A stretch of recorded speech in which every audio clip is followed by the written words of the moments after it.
care ni se întâmplă și să ia decizii bune. Nu o să ne batem cu răul așa cum vor ei. Ei ar vrea ca acum noi să ne certăm, să-i aruncăm, să-i alungăm. Nu o să facem chestia asta. Cea mai bună soluție cu răul în momentul de față, cu răul care este printre noi aici la Mândrești, este să-l ignorăm. Pur și simplu să-l ignorăm. Vă îndemn pe toți. Le veți da o lecție de demnitate. Le vom da o lecție de demnitate dacă pur și simplu o să-i ignorăm. Bravo! Este femeia care a adus împreună cu alți cetățeni dreptul nostru de a ne alege un președinte în mod direct. Galina Zavorod de la Telenești. L-am văzut aici pe Petruță Buga. Un om extraordinar. Petruță, unde ești? Mulțumesc că ești. Mulțumesc, Petruță. Nu o văd aici pe Larisa. Sper că e pe aproape. O văd pe Tamara. Larisa!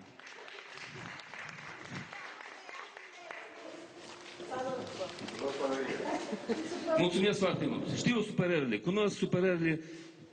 De asta vă îndemn pe toți să le demonstrăm tuturor că suntem un sat extraordinar, un sat foarte frumos, la fel ca și țara noastră. O țară extraordinară. Eu vă spun, am cutreierat-o din lung în lat, am văzut tot ce avem. Nimic mai frumos în lume nu există decât țara noastră. Nu există, eu vă spun cu mâna pe inimă. Am fost și în alte țări. Nu există o țară mai frumoasă.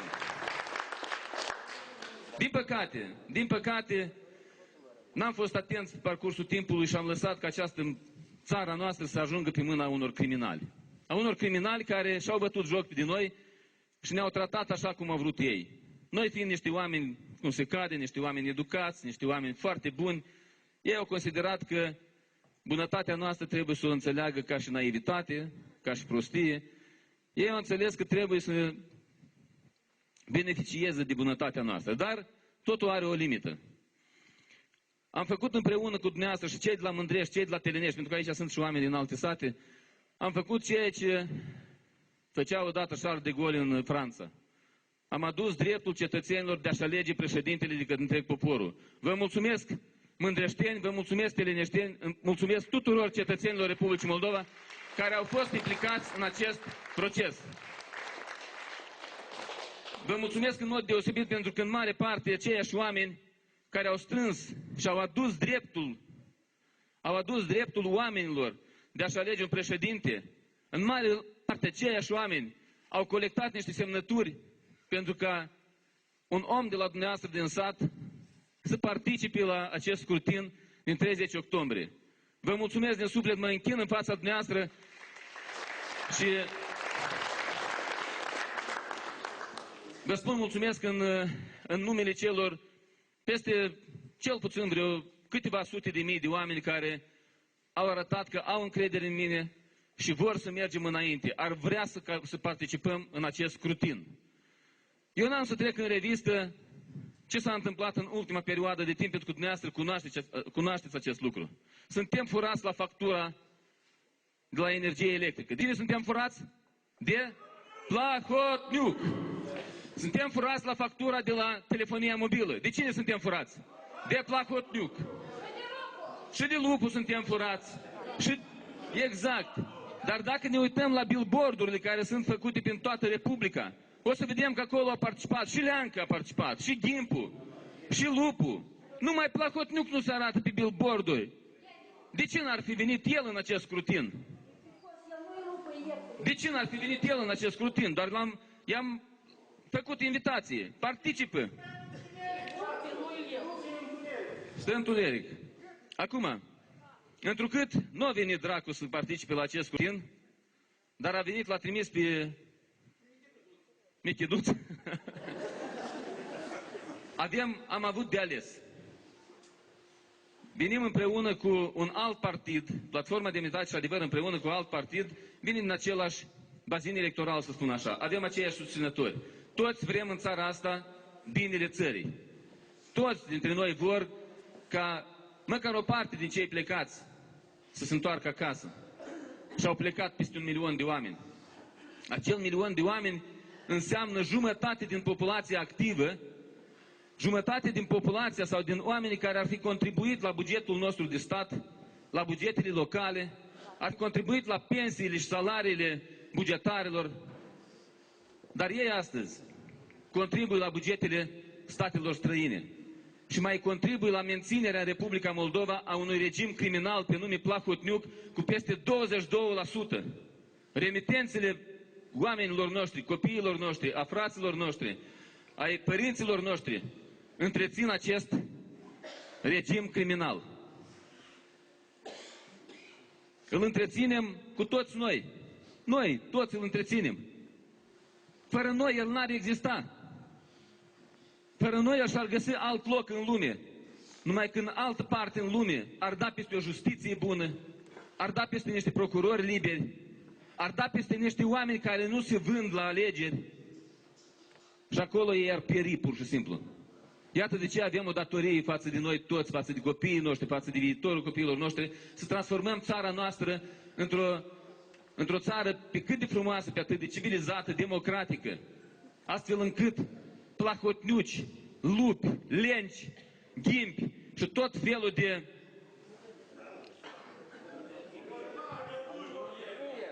să nu mai existe. În politică, în economie, în justiție, să vină oameni integri, să vină oameni profesioniști, oameni care țin la țara asta, oameni care vin din popor și se jertfesc pentru popor. Vrei să fii politician? Limitează-te la statutul de politician și la faptul că oamenii te aleg, oamenii îți acordă un vot. Nu te duci acolo și îți transforma din politică, nu transforma politica în business, așa cum au făcut criminalul ăsta de Plahotniuc. Eu mi-am propus astăzi să nu vorbesc despre individul ăsta. Știți de ce vorbesc? Iată vă spun, când veneam pe drum la Mândrești, am zis să nu-i pronunț numele acestui criminal. Dar spun asta, pentru că acest criminal, ultima lui găselniță, va fi să facă o fotografie trucată cu mine și el. El asta o să facă, următorul lui lucru. O să mă truchez, o să truchez o fotografie și o să mă pui alături de el ca să mă discrediteze. Că numai așa mă poate discredita. Acest criminal deja aruncă în spațiul public cum ar fi cumpărat. Să-i transmitem acestui criminal Nu e adevărat! că el, acest criminal, nu are niciun...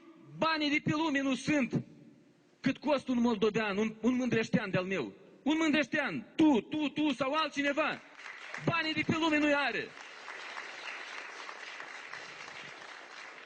Să adune toți banii furați de dânsul și de toți criminalii de pe lume. Nu reușește el. Nu reușește el să o înduplece, să o convingă pe Galina Zavorot. Nu poate el așa ceva. Nu poate.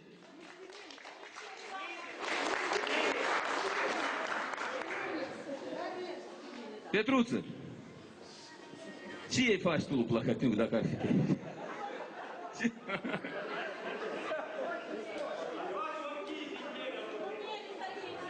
Sigur că da. Și asta vă spuneam, dacă aș fi veneam încoace și am spus, domnule, este o zi sfântă pentru mine. Pentru mine este o zi sfântă, pentru că în ziua asta, niște ani în urmă, s-a născut cel mai scump om pe lumea asta. Mama mea!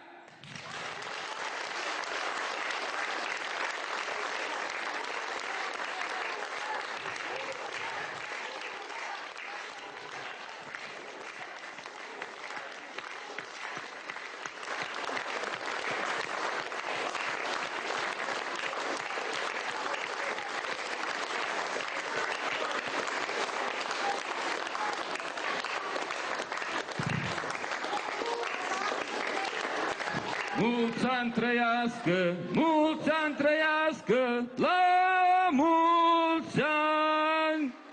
Mulți ani trăiască, mulți ani trăiască, la mulți ani! La mulți ani și pentru toate mamele noastre! La mulți ani pentru mama lui Plahotniuc!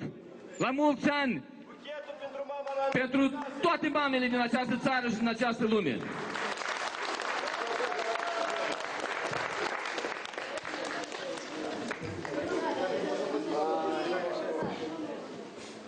N-aș fi pronunțat numele criminalului niciodată astăzi. Dar prezența aici, printre noi, a sculilor sale, mă obligă. Mă obligă. Pentru că diseară o să vă uitați la televizor, la televizoarele lui întunecate, la televizoarele lui urâte, ca el. Are 80% din audiovizual e ocupat de sculele lui. Au intoxicat spațiul mediatic. Pe unde merg ei, miroase urât, miroase a furt, miroase a crimă, a minciună și a sânge miroase. Pentru că pe mâinile acestui criminal se află sângele copiilor noștri din 7 aprilie. Pe mâinile acestui criminal se află sângele a zeci și zeci de persoane care au fost duse în Turcia. Iată de ce i-am pronunțat astăzi, într-o zi atât de frumoasă pentru mine, îi pronunț numele. Acest criminal trebuie să-și audă numele de la televiziunile lui, capturate și întreținute pe banii noștri. Asta este motivul pentru care astăzi am pronunțat numele. Și să știe întreaga țară, până nu-l duc la pușcărie, nu scapă acest cretin și acest criminal.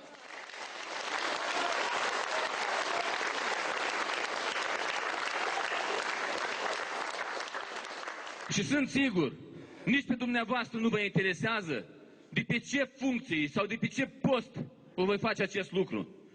Că o să fiu împreună cu dumneavoastră și o să-l ducem așa, știți, ca să ajung exact acolo unde trebuie. Că o să fiu președinte, că o să fiu procuror, că o să fiu, nu știu, indiferent ce o să fiu eu. Dar împreună cu dumneavoastră, până la urmă, o să-l punem să plătească pentru toate crimele care le-a făcut împreună cu toți placotniucii săi.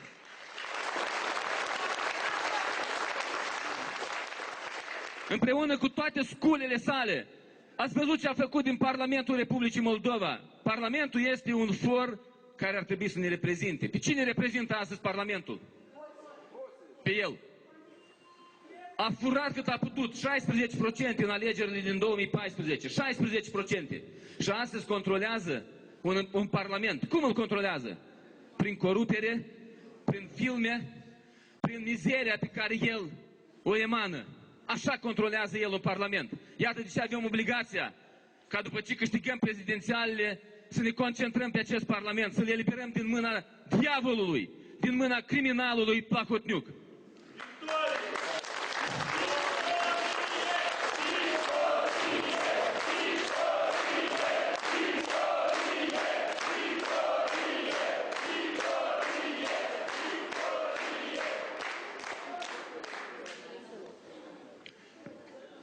Trebuie în politică, când vii în politică, trebuie să-ți asumi niște riscuri, să-ți asumi niște decizii. Iată de ce, în ultima perioadă de timp s-a pus în discuții foarte mult ce facem, cu cine mergem, când decidem, când declarăm. Știți foarte bine, s-a vorbit în spațiul public în ultima perioadă de timp de o decizie pe care am gândit-o și am chipzuit-o foarte mult.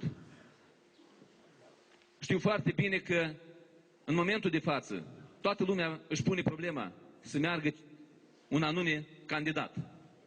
Mai ales la noi în sat, niște oameni care mă iubesc atât de mult și pe care eu îi iubesc atât de mult, au așteptat ca acel candidat să fiu eu.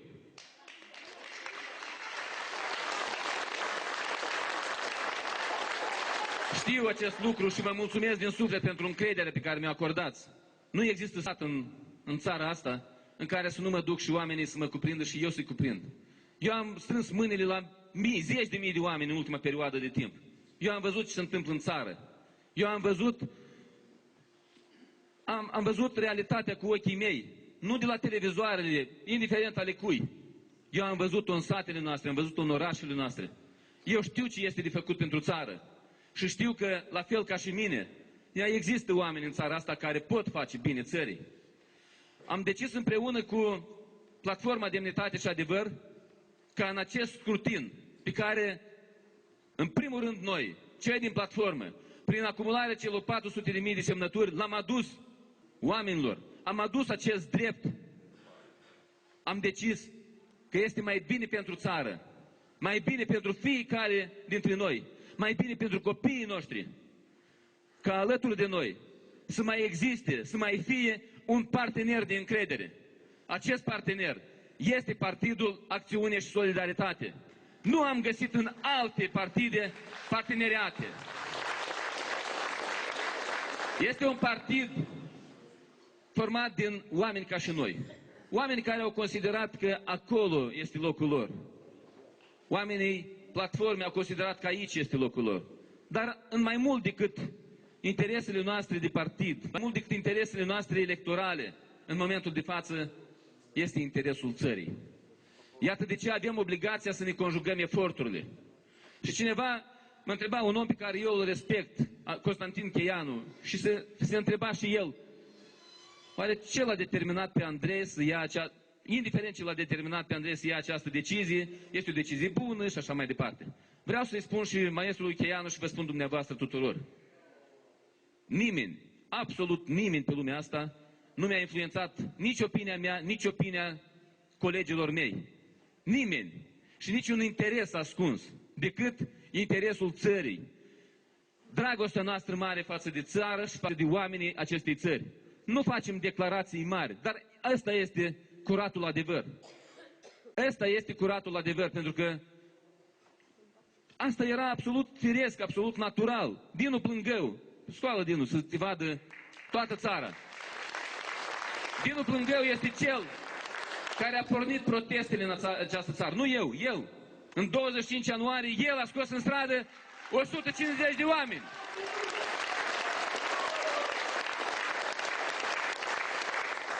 Decizia mea este și decizia lui. A corespuns. Deși el este mai tânăr, eu o leacă mai bătrân, dar a corespuns. Nu asta, ne-a unit un interes comun. Am fost la universitățile noastre, am vorbit cu tinerii noștri.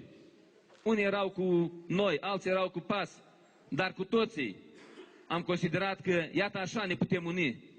Și dacă noi avem mai mult, nu știu, mai tineri, mai în vârstă, mai copți, mai necopți, nu contează. Acum vom fi toți uniți. Iată de ce am decis să mergem împreună. Când am mers în străinătate și am vorbit cu oamenii care au fost fruntașii mișcărilor de rezistență, am vorbit cu Lech Walesa, care îl știe o lume întreagă, laureatul premiului Nobel. Și am spus, iată, așa consider că trebuie să fac. Și a spus, gândești bine. Gândești bine. Am vorbit cu Landsbergis, Vytautas Landsbergis, care, știți foarte bine, a fost liderul mișcării de rezistență din țările Baltice. Mi-a spus la fel, ai o judecată bună, mergi înainte. Iată de ce marele rău trebuie strivit de întreaga țară. Trebuie să ne consolidăm împreună cu întreaga țară dacă vrem să reușim să scăpăm de acest mare rău, regimul Plahotniuc și candidatul său la prezidențiale, Lupu.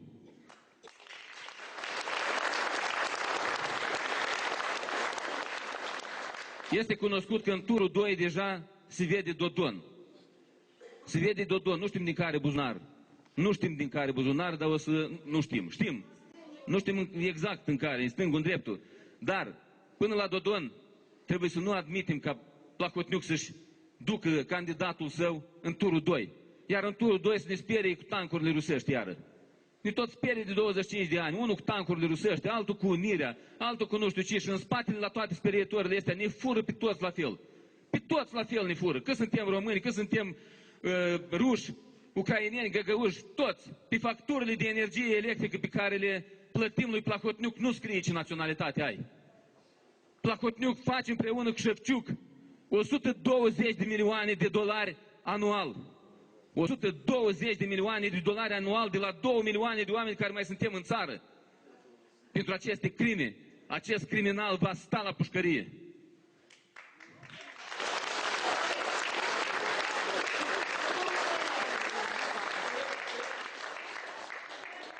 Acest criminal vă stoarce din buzunarele voastre și a copiilor voștri care se află în Italia sau în alte părți prin telefonia mobilă. 8 cenți în plus se duc în buzunar la Plahotniuc. De ce? De ce? Iată de ce în momentul de față avem o sarcină și o datorie mare. Datoria de a ne consolida. N-am să vorbesc acum de ce s-a întâmplat așa, de ce nu suntem astăzi nu doar 2-3 partide în dialog, din ce n-am fi fost ca și în Iugoslavia, să fi fost 18 partide. Așa s-a întâmplat în 2000 în Iugoslavia, 18 partide s-au unit. S-au unit 18 partide și au înaintat un singur candidat, Koštunica.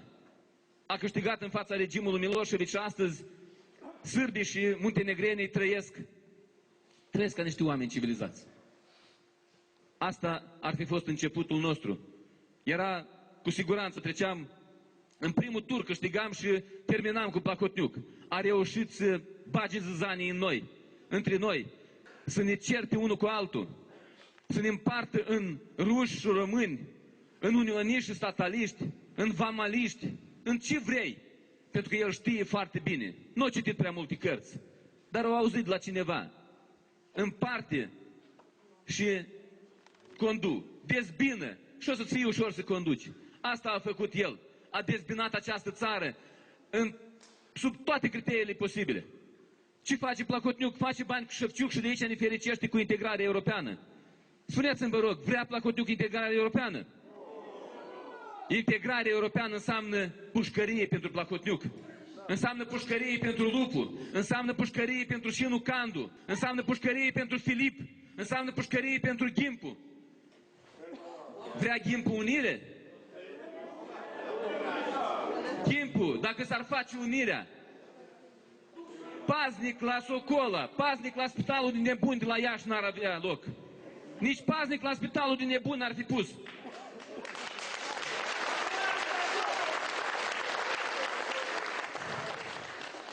I-am trecut pe toți în revistă aproape. Astea sunt sculele lui Plahotniuc. Cu ăștia i-a împărțit. Acum ne-au mai adus, bine că mai lipsesc în lista asta tot felul de buhăieși. Au mai rămas prin afară, știți? S-au împărțit și au intrat altele în locul lui. Ca să facă, ca să se împartă voturile. El chiar ne crede, domnule, ne crede de o turnă acest criminal Plahotniuc. El chiar crede că oamenii o să meargă acolo și în loc de Maia Sandu o să pui Maia la Guta. El ne crede de proști, înțelegeți sau nu? El ne crede de o turmă. Iată, noi avem obligația să-i demonstrăm că noi suntem o nație care se respectă și respectă pe cei din jur. O nație care trăiește cu demnitate. O nație care s-a deșteptat în ultima perioadă de timp. Suntem obligați să scăpăm astăzi președinția din mâinile criminalului. Obligați. Și cum o facem? Cum o facem? Mergem acum 2-3 partide care și-au declarat că merg împreună în aceeași direcție, au aceleași deziderate, au aceleași scopuri. Merg împreună în alegeri. Unul cu un semnul lui, celălalt cu un semnul celălalt. Îi creăm circunstanțe favorabile lui Plahotniuc să-l tragă de urechiuși pe... Bine, el trebuie să suie pe niște scaune ca să-l tragă de urechiuși pe Marian Nelici. Dar să-l tragă în turul 2. Asta ne dorim. Nu. Ceea ce vrem noi este ca în turul 2 și apoi președinția să fie câștigată de un om care vrea binele acestei țări. Care vrea binele acestei țări. O idee.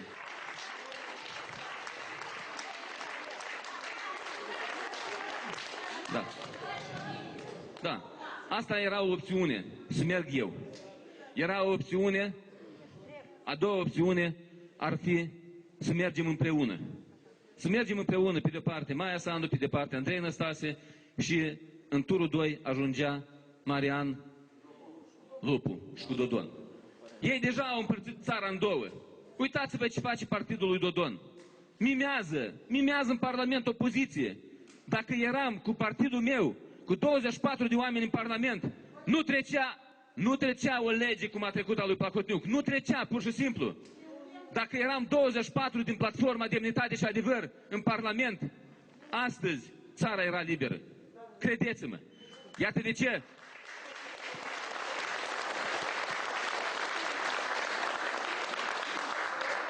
Iată de ce astăzi nu putem vorbi nici despre putere, nu putem vorbi nici despre opoziție.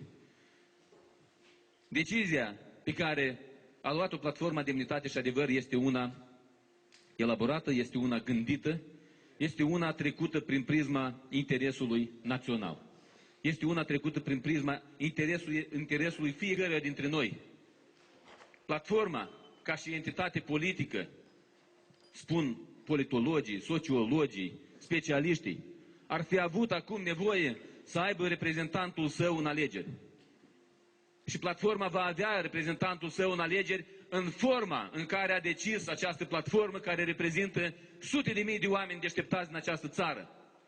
Vom sprijini același candidat.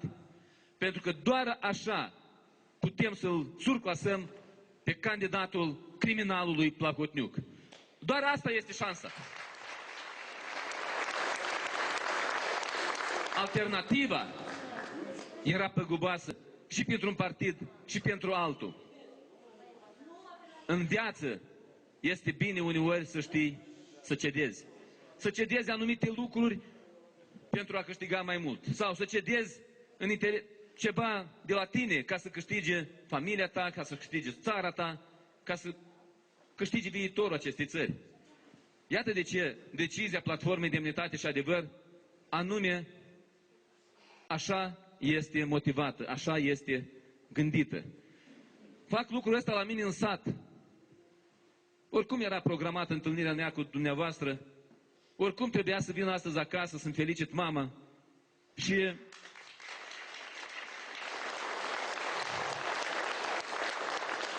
vreau să dăm un semnal pentru întreaga țară că noi suntem împreună, că noi suntem capabili de a trece peste niște orgolii personale, peste niște interese personale și indiferent care va fi rezultatul la aceste alegeri, viața merge înainte.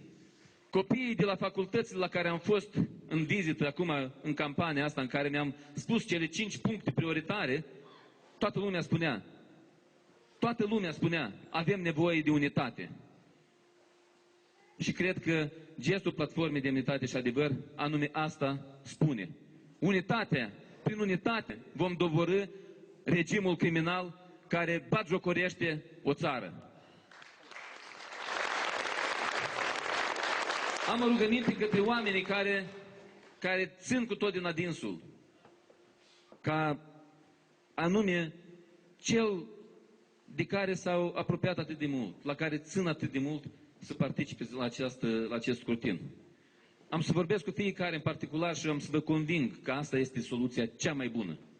Vor veni parlamentarele, iar pentru parlamentare este nevoie de cineva care să unească, este nevoie de cineva care să consolideze, să solidarizeze oamenii între ei și cred că în momentul de față Platforma Demnitate și Adevăr și eu o pot face foarte și foarte bine. Sper că la fel credeți și dumneavoastră.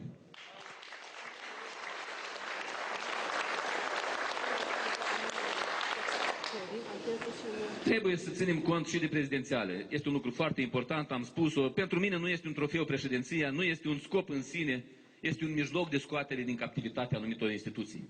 Primul lucru pe care l-am discutat cu Maia Sandu, nu avem niciun contract. Pentru mine, cel mai important contract în viață este cuvântul. Cuvântul dat.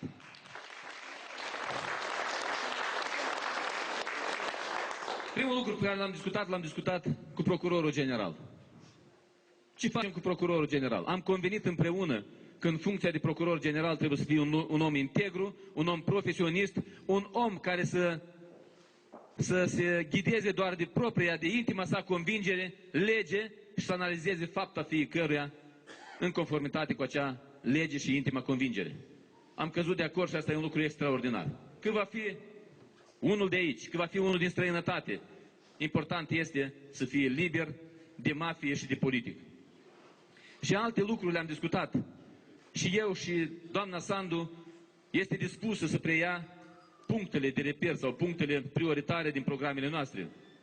Toate cele 5 puncte pe care le-am avut în program au fost acceptate de Maia Sandu. Lupul n-ar accepta cele 5 puncte. Ghimpul n-ar accepta cele 5 puncte ale mele. Leancă nu le accept în ruptul capului pentru că a doua zi trebuie să meargă la pușcărie. Le-a acceptat Maia Sandu. Și eu i-aș fi acceptat punctele ei, din programul ei. În momentul de față, am decis la platforma Demnitate și Adevăr, am luat o decizie pe care am să-i dau citire aici, la Telenești, în Mândrești, ca să dăm un semnal pentru întreaga țară că politică trebuie făcută gândindu-te la istorie, gândindu-te la viitorul acestei țări. Îl chem pe Liviu pe Dinu Plângă să dea citire deciziei pe care a luat-o pe data de 11 octombrie, în mod aproape definitiv, Biroul Politic al Platformei Demnitate și Adevăr, iar ieri Consiliul Politic Național al Platformei Demnitate și Adevăr.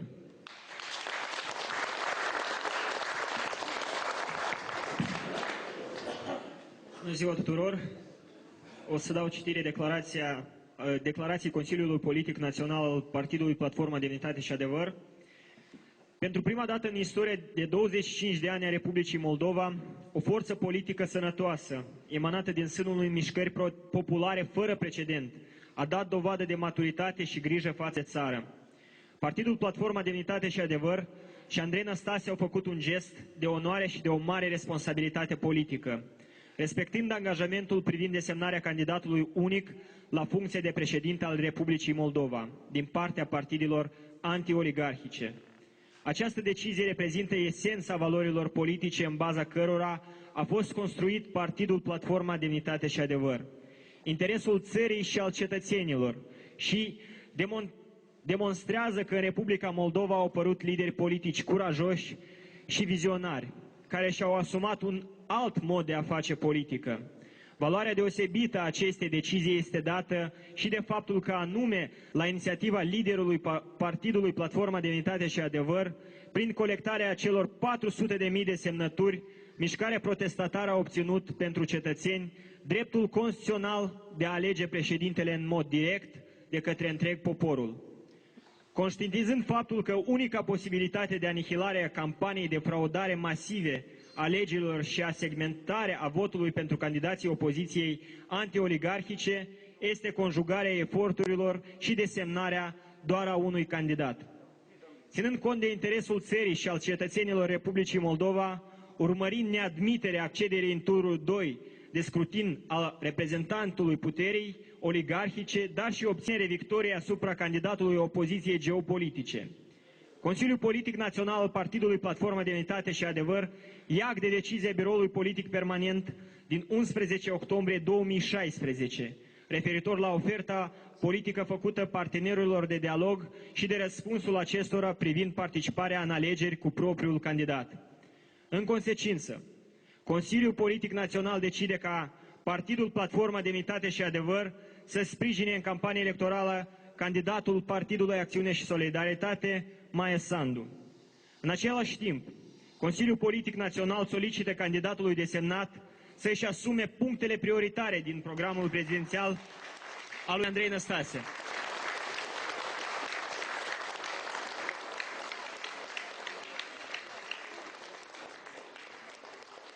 Pentru primul an de activitate, construit în baza revendicărilor populare enunțate de cetățeni la protestele desfășurate pe parcursul timpului, soluționarea problemelor furtului miliardelor prin insistarea asupra anchetei internaționale privind jaful bancar și spălarea miliardelor de dolari, contribuirea la recuperarea banilor și sancționarea hoților, neadmiterea prin toate mijloacele legale ca oamenii să întoarcă miliardele furate.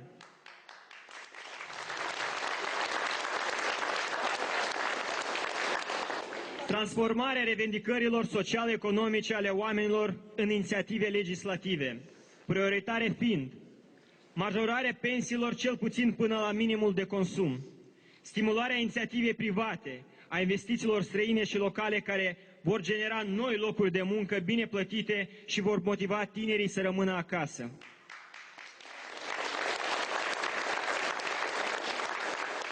Descentralizarea, modernizarea orașelor, reabilitarea satelor, dezvoltarea agriculturii, educației și medicinii. Demonopolizarea, deoffshorizarea presiei și implementarea imediată a acordului privind digitalizarea audiovizualului. Înaintarea unor inițiative legislative prin reformarea justiției și combaterea corupției mari și mici, prioritate fiind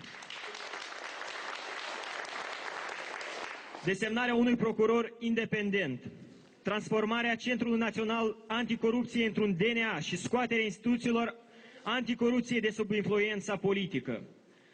Lustrație extinsă până în prezent, confiscarea extinsă a bunurilor demnitarilor de stat, procurorilor, judecătorilor,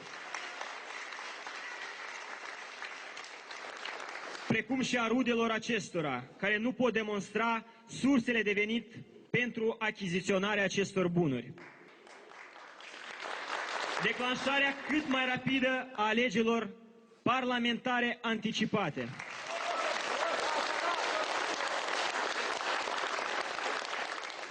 Promovarea unei politici interne și externe de restabilire a încrederii cetățenilor Republicii Moldova și a partenerilor externi în clasa politică și în statul Republica Moldova. Totodată, Consiliul Politic Național își exprimă agrementul pentru inițiativele președintelor Andrei Năstase cu privire la cele 3 proiecte politice naționale de perspectivă imediată. Declanșarea referendumului privind recuperarea miliardelor și neadmiterea întoarcerilor de către cetățeni. Ajustarea pensiilor și indemnizațiilor, mărirea nivelului minim de existență. Constituirea fondului cu privire la susținerea presei independente și a libertății de exprimare.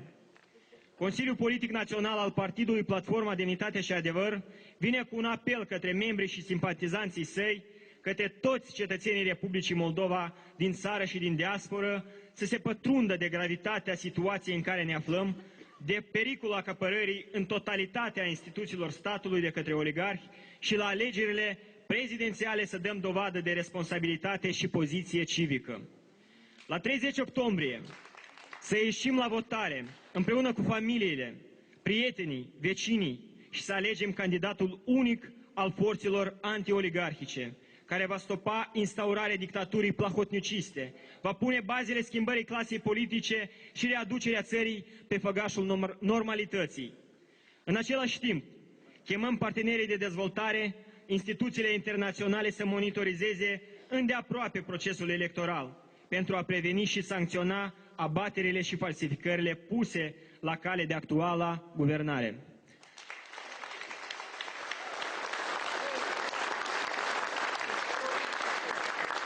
Această decizie a fost luată ieri de Consiliul Național Politic și cred că este una foarte corectă. Andrei Năstase până acum a enunțat toate motivele care a dus la această decizie foarte corectă. De unii singuri nu putem învinge, când îți doi puterea crește și Plahotniuc mai degrabă sau mai târziu va ajunge la pușcărie. Vă mulțumesc foarte mult pentru susținerea acestei decizii. Am convenit și cred că chiar dacă n-aș fi convenit, sunt sigur, astăzi Maia Sandu nu putea să lipsească din satul nostru, așa că a venit la noi în sat.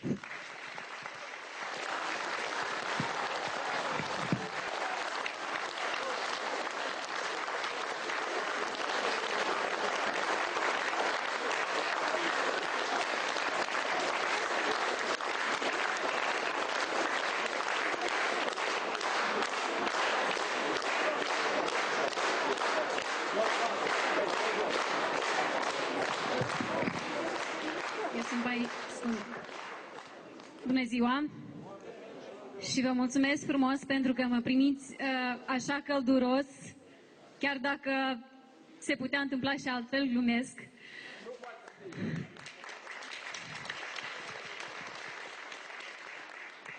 Dacă îmi permiteți, eu vreau să încep cu un mesaj de felicitare pentru toate femeile de la sate, din spațiul rural, pentru că astăzi este Ziua Femeilor de la sate.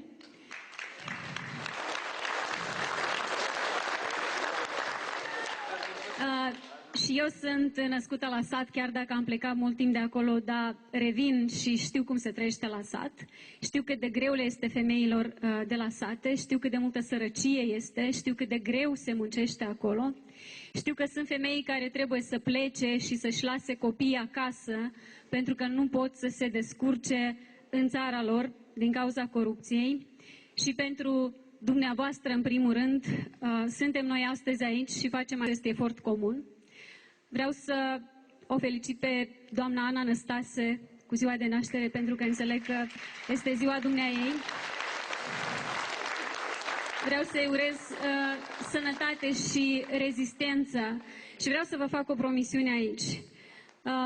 Vreau să vă promit că noi o să construim o altfel de clasă politică, o clasă politică care să lupte cu idei, care să lupte corect și civilizat, fără ca să atenteze la imaginea și la liniștea mamelor noastre.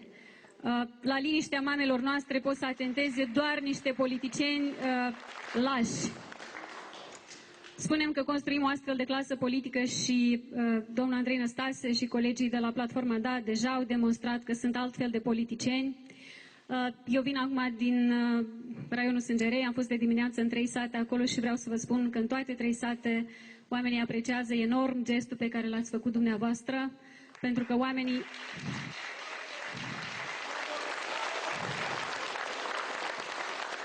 Oamenii peste tot își doresc același lucru, lucrul pe care ne-l dorim și noi, să răsturnăm acest sistem oligarhic, să pornim adevărata luptă împotriva corupției, să-l punem pe șeful corupției la închisoare în următoarele câteva luni și să începem să construim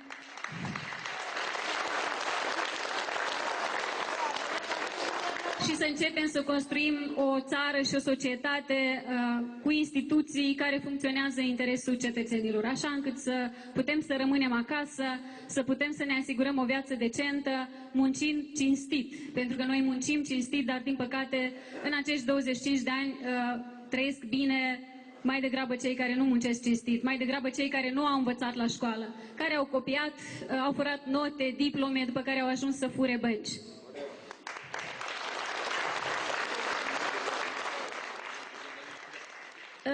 Să le spunem numele coordonatorului corupților. Este și holdingul lui aici și de seară o să arate la televizor că de fapt vorbea despre mine. Vorbeam despre coordonatorul corupților și cel care a subordonat instituțiile statului și numele lui este Plahotniuc, pentru cei care nu înțeleg din prima.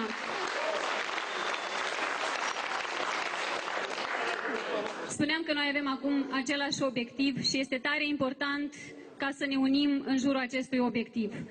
După alegerile prezidențiale, din alegerile parlamentare, trebuie să ne pregătim, să consolidăm aceste două partide și să venim să preluăm puterea în Parlament, astfel încât să putem face transformarea mai repede. Dar până atunci avem oportunitate, această oportunitate este președinția și trebuie să facem tot posibilul astfel încât să nu pierdem lupta pentru președinție.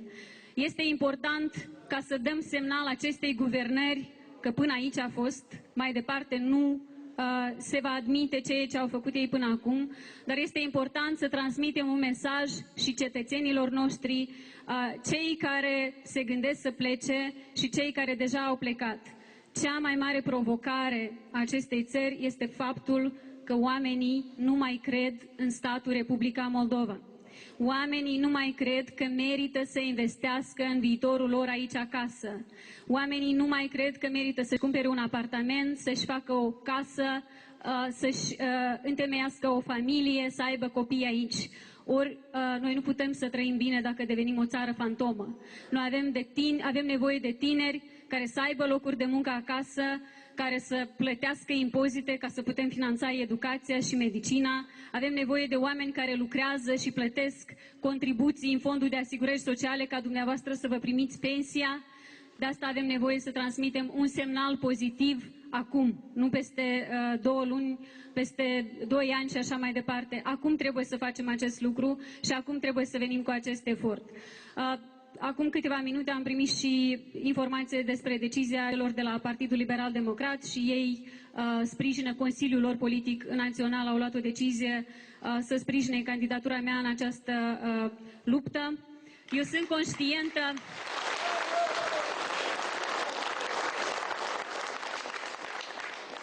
sunt conștientă de responsabilitatea care vine cu acest sprijin, dar vreau să vă asigur cu toată responsabilitatea că eforturile dumneavoastră vor avea izbândă. Asta este promisiunea mea și acest lucru se va întâmpla dacă noi cu toții facem echipă. Noi suntem tare supărați pe corupți și o să începem curățarea acestui sistem. Începem de la corupția mare, după care o să ajungem și la corupția mică, dar ne ocupăm întâi de cei care fură milioane și miliarde, pentru că din cauza lor nu avem locuri de muncă.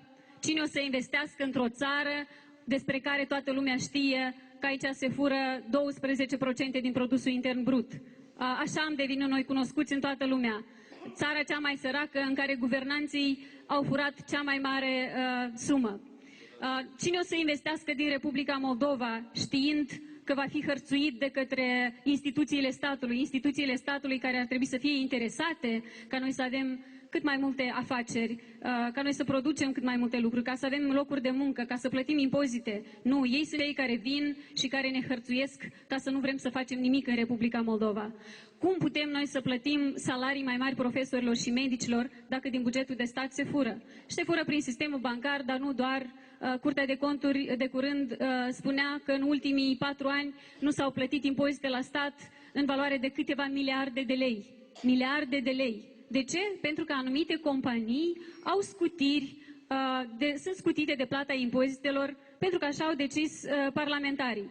Și dacă vă uitați la lista acestor întreprinderi, nu o să găsiți niște întreprinderi amărâte care cu greu acoperă cheltuielile. O să găsiți companii mari care au cifre de afaceri foarte mari. Din aceste scutiri fiscale, ei nu creează mai multe locuri de muncă, ei nu cresc salariile. Ei își duc aceste câștiguri prin firme offshore. De offshorizare e altă sarcină pe care trebuie să ne o propunem și o să vin aici cu o inițiativă, o să venim cu o inițiativă legislativă. Furtul bancar nu se întâmpla dacă noi știam cine sunt proprietarii acestor bănci. Dar noi nu știm. Deci noi ne ducem economiile noastre de viață, le depunem la niște bănci și nu știm cine sunt proprietarii acestor bănci. De ce? Ei se ascund pentru că vor să fure. Pentru că dacă nu ar vrea să fure, atunci și-ar afișa numele. Și acest lucru este valabil și pentru sistemul, pentru companiile din economie în general. Corupția este peste tot, corupția este problema sau motivul principal al sărăciei, corupția este motivul principal al migrației și toate problemele vin de aici, respectiv și soluțiile tot de aici trebuie să vină. Începem lupta împotriva corupției la modul cel mai serios și în foarte scurt timp o să ne convingem că lucrurile se pot schimba spre bine în Republica Moldova. Eu vreau să îi mulțumesc încă o dată lui Andrei pentru această invitație, vreau să vă mulțumesc frumos dumneavoastră pentru căldura cu care m-ați primit și vreau să cred că în continuare o să putem să facem echipă. Oamenii, cum se cade, sunt mult mai mulți decât oamenii corupți de Republica Moldova. Singura linie de divizare pe care o acceptăm noi este între oameni cinstiți și oameni corupți. Și iată, dacă facem această echipă, toți oamenii corecți și onești, indiferent de limba pe care o vorbesc, indiferent dacă se uită, nu știu, la vest sau la est. Acum aceasta este linia de demarcare. Dacă facem echipă, atunci noi o să reușim.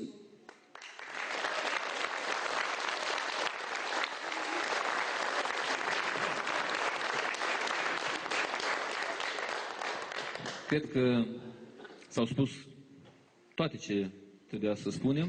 Poate că ar fi de adăugat de pe acum, pentru că știm, anticipăm anumite lucruri și deja s-au zvonit în spațiul public că decizia noastră ar fi fost luată în alte părți.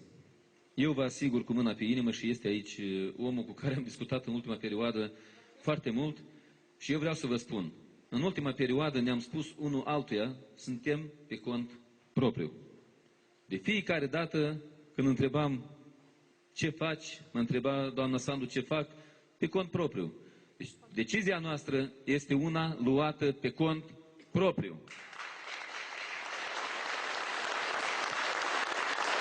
Este una asumată, una responsabilă și una care ne obligă pe noi toți să facem echipă și să muncim. Să nu stăm cu gândul că 2 plus 2 fac 4 sau 13 plus 13 fac 26. Nu. Și chiar de-ar face 26, avem nevoie de 51. Iată de ce vă îndemn pe toți și îndemn întreaga țară să se pătrundă de gravitatea situației din țara noastră. Nu mai credeți pe cei care vă duc în est. Nu mai credeți pe cei care vă duc în vest. O să aveți și estul și vestul acasă. Când vom avea o țară fără corupție, cu o justiție bună, cu o economie bună, cu locuri de muncă, cu salarii și cu pensii bune. Vom avea o țară cu Europa acasă și cu oamenii noștri plecați în est acasă, doar dacă le vom avea pe toate astea. Oamenii noștri vor să vină acasă, nu vor să ducă, cei din Rusia nu vor să ducă în Europa și cei din Europa în Rusia. Ei vor să se întoarcă aici, la copiii lor, la cei 160.000 de copii care trăiesc fără un părinte, la cei 40.000 de copii care trăiesc fără doi părinți. Ei vor să vină acasă lângă părinții lor care își trăiesc din greu bătrânețele. Iată de ce această decizie pe care trebuie să o tratăm cu responsabilitate și să facem tot posibilul ca în urma acestui scrutin să avem un președinte al cetățenilor și nu un președinte al huntei. Doamna Sandu, vă mulțumesc pentru faptul că am ajuns la această discuție. Vă îndemn să vă țineți promisiunile făcute, să nu uitați de cele 5 puncte ale platformei pe care le-am avut în programul nostru și dumneavoastră conștientizați foarte bine. Aveți în mine un partener de nădejde, dar să știți, vă face opoziție, că nu știu cum o să o duceți. Așa că... Promit să revin aici peste jumătate de an sau peste un an să-mi cereți socoteală pentru lucrurile pe care le-am făcut sau nu le-am făcut.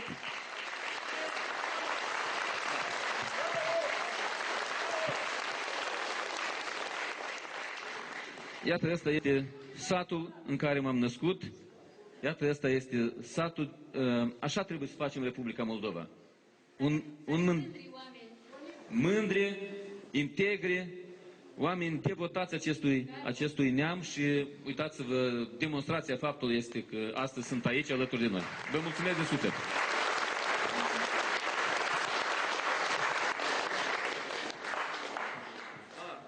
Doamna Sandu merge la Sângerei, noi mai rămânem și discutăm de ale noastre, îi lăsăm și pe cei de la...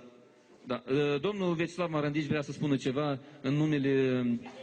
Este președintele organizației noastre teritoriale, așa că ține neapărat să vă spună ceva. Probabil. Vreau să spun la toată lumea. În primul rând, mulțumesc, doamna Sandu, că ați venit. Poftim, asta e întâlnirea, primirea setenilor la Andrei.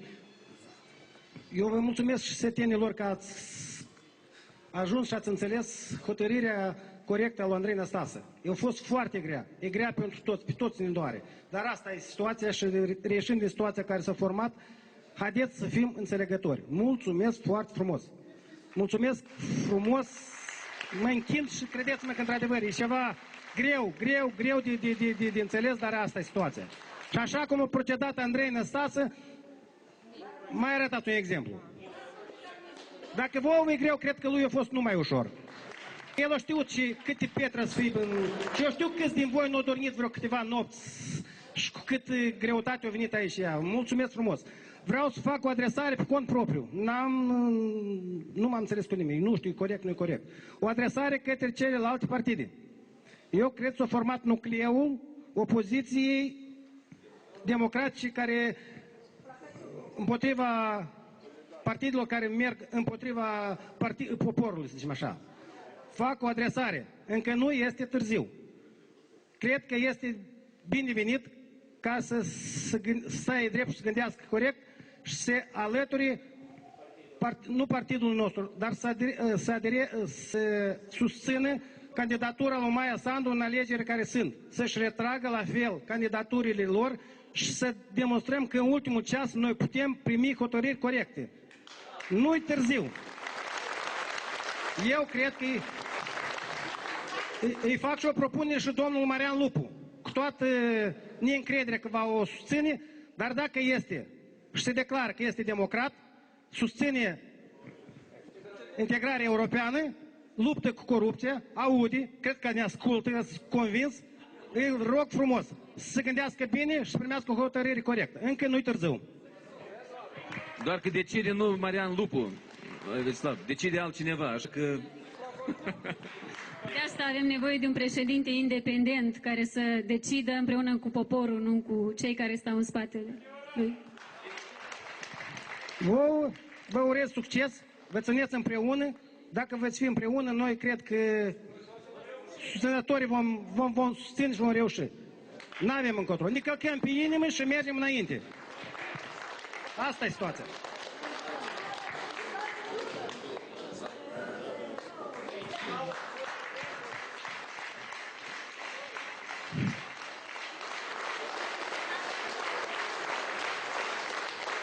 Bravo!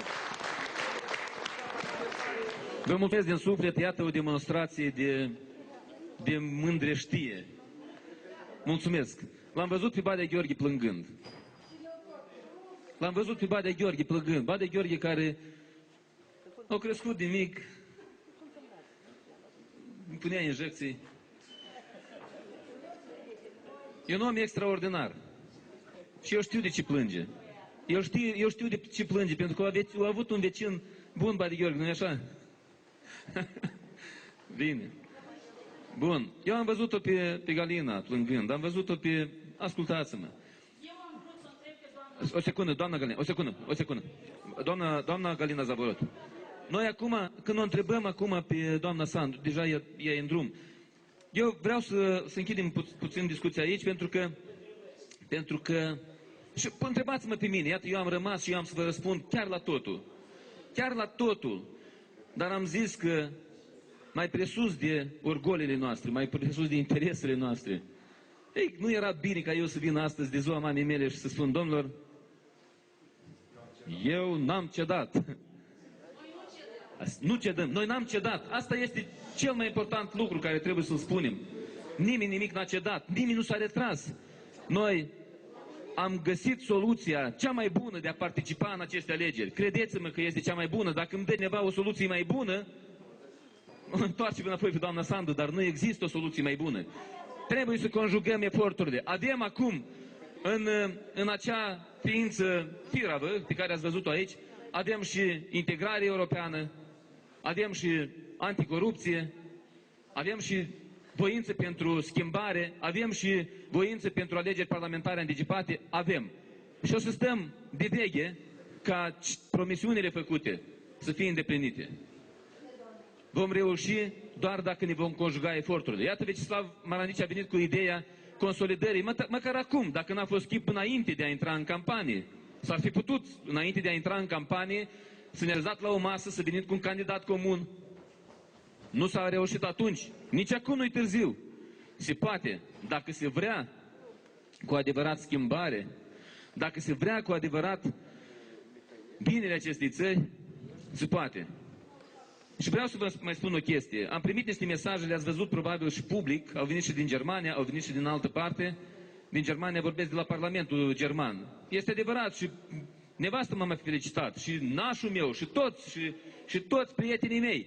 Dar cel mai important a venit de la Parlamentul Germaniei, care au salutat această decizie. Oamenii au înțeles ce se întâmplă. Știți ce am făcut de fapt? I-am ciuruit pur și simplu. I-am ciuruit pe placotniuci, pe lupi, pe ghimpi, pe lenci, care tot spuneau că Năstase ăsta vrea post, domnule. Post vrea el. Dar ce post poate fi mai bun sau ce statut mai bun decât a fi om? Ce poate fi mai mult? Mergeam azi prin Piața Centrală, și oamenii se uitau de un moment, domnule, dar unde sunt bodyguards-ii? Tot ne uităm la televizor, bodyguards, telohranite, cum le mai spune? Da, unde să ăștia? Nu-i vedem. Iată, doamna Aliona Mandat era cu mine și ea strângea toate. Acum ce o să mai spună? Ăsta ziceau că vreau să ajung la Treu, că ei fiind la Treu, că deja, știți? Nu. Pur și simplu i-am dezarmat. La Publica, care e prezentă azi aici, ziceau că sunt mâna Moscovii. La Prime era mâna Bucureștiului. În celălalt parc, el are vreo 8 canale. Unii zic canale, alții zic canale. El pe toate le are. Și acolo te dezmembrează cum vrea. Ce o să mai spuneți, domnilor? Ce o să mai spuneți acum? I-am dezarmat. I-am lăsat fără... Arată altceva. spună... Păi, v-am spus că de seară, vă îndemn de seară, iată că nu o să vă duceți neapărat. La jurnal trebuie să vă uitați, pentru că dacă nu era jurnalul, nu era lumină. Asta e adevărat, nu e așa? Dar să vă uitați numai decât dincolo, să vedeți ce o să vă spună. Hai să aplaudăm, în primul rând, Jurnal TV, pentru că există.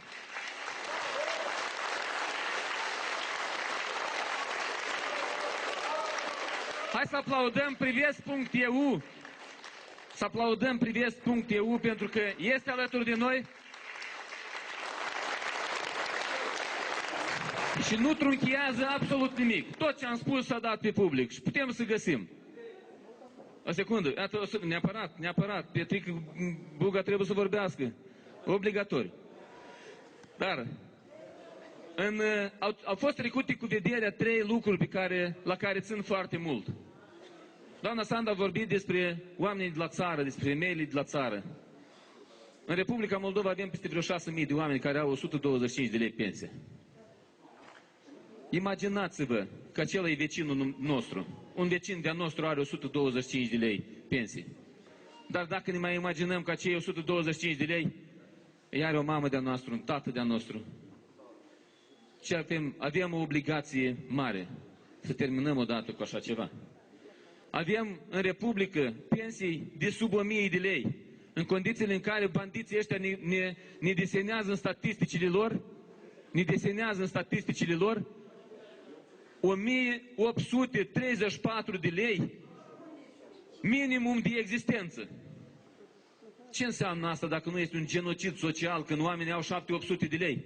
Învățătorii, nu văd, Maria Grigorina, nu văd, va ieși, va veni. Nu știu cât e pensia ei. Sunt învățători care au 550 de lei pensia. Sunt pensionari sau cei care beneficiază de pensii de invaliditate, 480 de lei la Rădoaia am fost acum. Plângea o femeie, cum să trăiască oamenii ăștia? Iată ce sistemul de pensionare trebuie revăzut. Și orice președinte voi face presiune pe Maia când ajunge, nu dacă ajunge.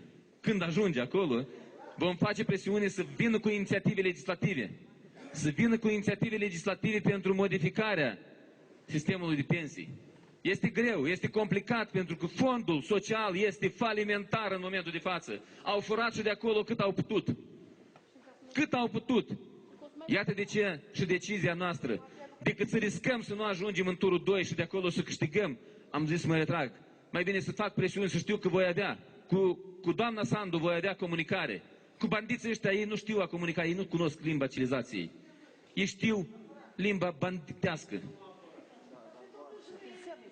De asta, un prim proiect este cel cu privire la modificarea sistemului de pensionare. Un alt proiect important pe care l-am gândit și trebuie să facem acest lucru. Trebuie să facem acest lucru, se află în prioritățile mele. Dacă nu se va întâmpla printr-o decizie a președintelui declanșarea unui referendum, va trebui să-l facem noi. Cel cu privire la miliardul furat. Este inadmisibil să lăsăm așa. Să ne lăsăm pe o parte și să acceptăm ca copilașii noștri să plătească următorii 25 de ani. Este un băiat. Unii, doamnă, unii băiatul ăsta care mă iubește, că uite la el. Mama lui, ia că pe el, vină cu aici, omule. Vină cu aici. Mama lui este în străinătate. Știți de ce? Ca să acumulez în bugetul furat de Plahotniuc. Iată, băiatul ăsta când vin acasă, nu știe cum să ajungă neapărat să mă vadă. Pentru dânsul, vreau să spun, ție vreau să spun, decizia de azi este una luată pentru tine.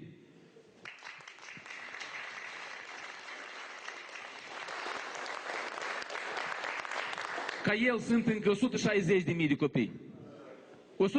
160.000 de copii care trăiesc fără mamă sau fără tată. Mai sunt 40.000 care trăiesc fără mamă și fără tată. Eu am trăit fără tată. De la 2 ani. Dar tatăl meu a murit. Tații și mamele lor n-au murit. De ce ar trebui să stea undeva departe? De ce n-ar fi lângă ei? Iată, pentru asta nu mă interesează președinția, mă interesează viitorul tău, înțelegi?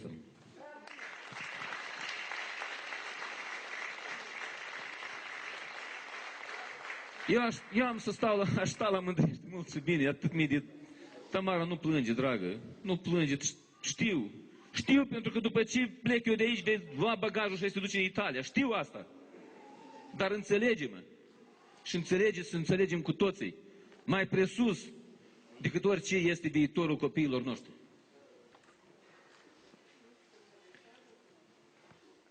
Petruță Buga este omul care a strâns mii de semnături în viața lui.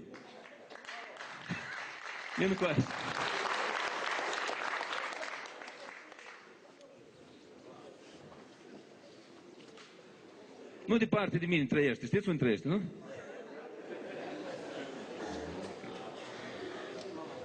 Bună ziua! Andrei, eu am o rugăminte. Ca televiziunea asta care este străină, a bandiților.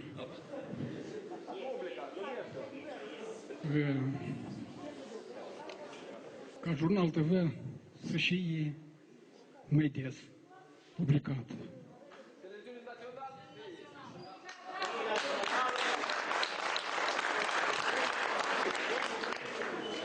Și e dorit în satul Ghiliceni numai decât satul Tățătenii, te rugați Să ajung la Ghiliceni. la Ghiliceni. Eu vreau să vă spun că eu voi continua să fac ceea ce am făcut, voi merge în satele noastre, eu nu mă opresc aici dacă nu candidez la președinție, voi merge, voi îndemna oamenii să voteze pentru cel care voi vota și eu. La scrutinul din 30 octombrie eu voi vota Maia Sandu. La cel din 2020, Maia Sandu va vota. Să vedem. Cel mai important astăzi este să ne consolidăm, să mergem, am să merg și la Ghiliceni, neapărat. Putem să mergem chiar acum, dacă oamenii este aproape, de seară putem merge, mâine putem merge, să văd dacă nu avem, să vedem în program dacă nu merg în alt sat.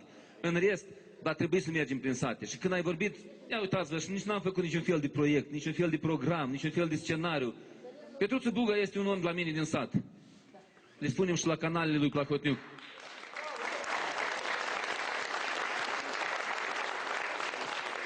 Știți de ce? Știți de ce Petruță a strâns foarte mulți semnături? Și atunci când am adus dreptul oamenilor de a avea un președinte ales de popor. Și atunci când a strâns semnături pentru mine. Nu știu cât ai strâns, frate, dar știu că precis tu ai strâns pentru mine semnături. Știți de ce? Pentru că un alt punct din perspectiva mea imediată este crearea unui fond al libertății, unui fond al libertății de exprimare și de informare, unui fond al presei libere. Iată de ce din acel fond trebuie să se alimenteze. Și eu sper că o să iasă. M-am înfruptat sau m-am inspirat la această decizie după discuțiile cu Lech Valensa, după discuțiile cu Vytautas Landsbergis. M-am inspirat și sunt mândru de faptul că am avut întâlniri cu niște oameni deosebiți. Eu nu mi-am făcut fotografii cu politicieni. Eu mi-am făcut datorie față de țară. Am mers și am depus declarații pentru a aduce miliardele acasă, pentru a face acea rezoluție în Congresul Statelor Unite, pe care Plahotniuc îmbla pe la McDonald's, nu știu ce făcea, și spunea că, dom'le, e foaie verde. Când el îmbla pe la McDonald's, rezoluția scria și nu a trecut nici 24 de ore și a apărut în public, domnule. Vă amintiți faza? Bun, Petruță, mulțumesc foarte mult, să știi că de asta tu ai semnat, pentru că eu știu ce te doare pe tine. De asta facem fondul ăsta, să avem presă liberă, să avem canale de televiziune care informează, nu manipulează și nu intoxică cetățenii țării. Oameni buni, eu când am fost la Piața Mare Națională, am fost peste 100 de mii de oameni acolo adunați. Și eu mă lichez de Andrei Năstasă și îi spun așa cuvinte. I-am spus, zic, Andrușa, hai te întărim pe tine ca să fii președintele țării. Ea ca el nu este. E drept? Da, asta a fost atunci. Asta atunci s-a întâmplat și eu am spus atunci, când venea cineva să întâlnea cu mama mea, când se întâlnea cu mama mea, îi spunea, doamnă, eu am semnat pentru fișiorul matale președinte. Da, asta spuneau oamenii. Și mama spunea, nu, dar acum s-a semnat pentru altceva. Și eu mă bucur că am făcut pentru țara asta, nu pentru mine, să avem un drept, doar dreptul de a alege un președinte nu l-am adus pentru mine. Am fost criticat atunci. Unul își tăia mâna, era unul Gimpu, vă amintiți? Își tăia mâna, numai nu votează, dar acum așa de fi billboard-ul și el vrea să ne facă unirea, vrea să fie președinte. Dar până nu vreau ei președinte de popor, domnule. Mă criticau că, iată, vrea să își face dreptul pentru dânsul, de parcă eu aș fi de senat acolo, știți, fiu sau să nu fiu președinte. Oricum ajungi la popor.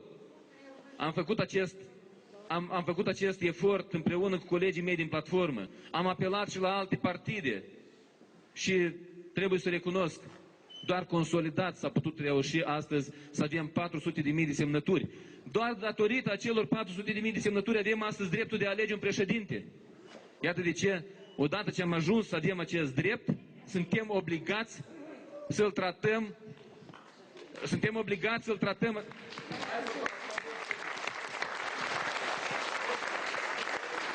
cu responsabilitate. Să nu cedăm acest drept celor care au mimat până în momentul de față și opoziție, mă refer la Dodon, și celor care au mimat până în momentul de față puterea.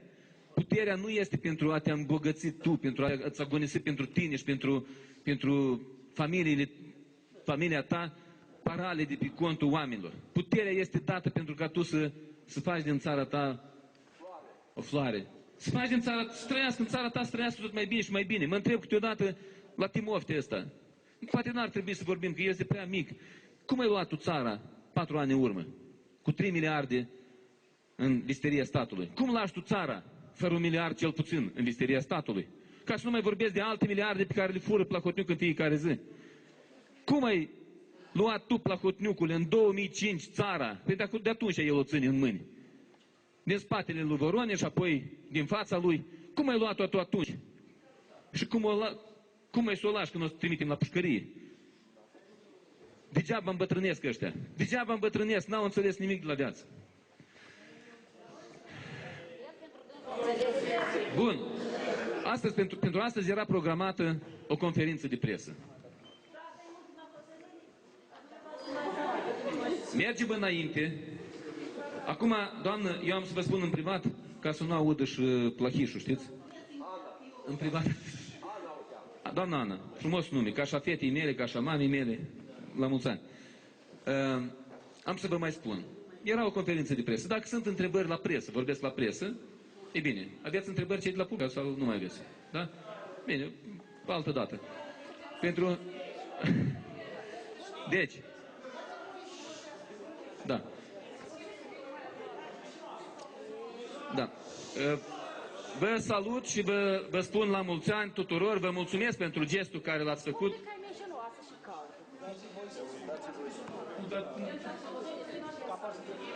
Nu se aude nimic.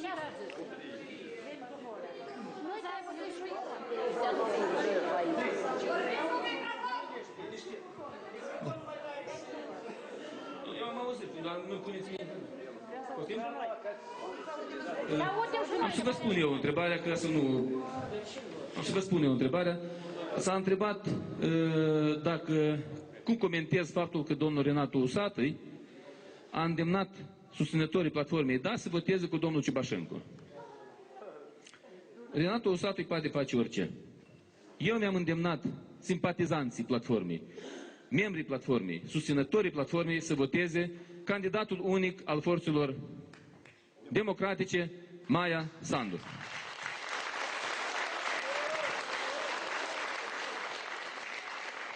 Un gest frumos ar fi fost un gest frumos înainte de asta, dar de ce nu?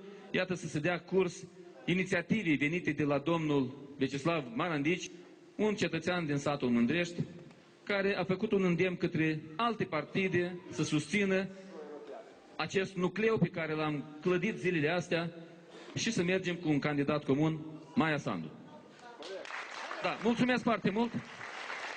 Poate pe cei de la Publica, iată, dacă vreți, poate vă interesa.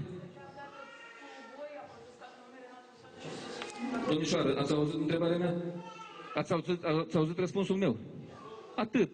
Atât, ăsta este răspunsul meu. Acum, tot pentru Publica, puteți să veniți la mine. Eu vă așteptam chiar la mine acasă să veniți. Am fost și am felicitat-o pe mama, am trecut pe la fiecare sărăiești care le avem noi și le-am numărat. De s-ar spune altceva, așa?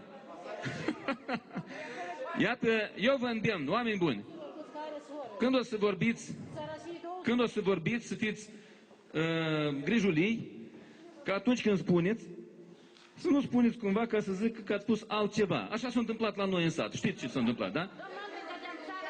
Da? O secundă. Spuneți, mă. Nu a fost la Moldova direct, el trec actorii lui la cartiere. Asta nu știu mari cum star eu ca om în vârstă, dar știu să-mi pune ciocan cu opt, așa.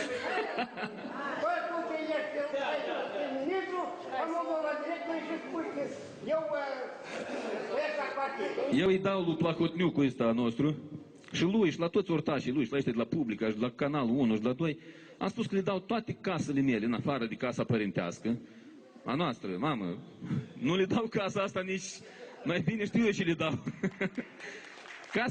Casa mea. Da?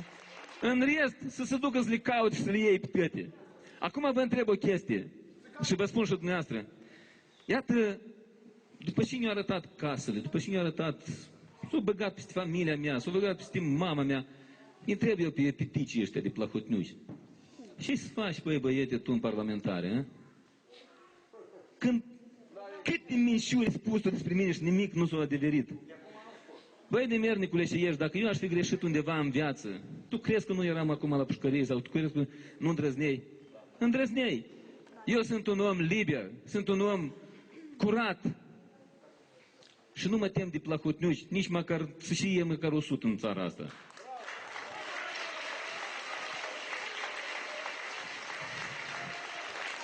Și o întrebare pentru cel de la Publica, de la Canalul 1, de la Canal 3, de toți jurnaliști. Eu v-am spus, vom face un fond al presei libere. Prieteni, băieți, să știți că voi trăiți de pe spatele acestor oameni. Plahotniucul, care este oficial declarat finanțatorul vostru, o furat de la oamenii ăștia, uitați-vă la fețele lor. Tamara plânge pentru că ea se duce în Italia să vă plătească împreună cu ceilalți 1 milion de cetățeni să vă plătească în bugetul de stat 22%. 22% fără de care Plahotniuc ar zdohni pur și simplu, pentru că el numai din furat trăiește. De acolo a furat el miliardul.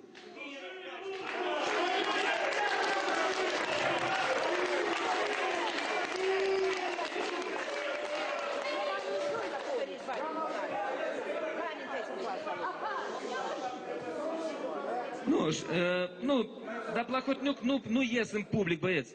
El nu ies, el se teme. L-am chemat și nu vine. Bine, eu vă mulțumesc foarte mult. Eu rămân al vostru. Vă mulțumesc din suflet pentru înțelegerea de care ați dat dovadă, pentru faptul că le-am demonstrat, la toată lumea am demonstrat că în satul ăsta există demnitate și există adevăr. Vă mulțumesc din suflet. O secundă. Este cineva de la Corjăuț. Unde e? Mai încolo.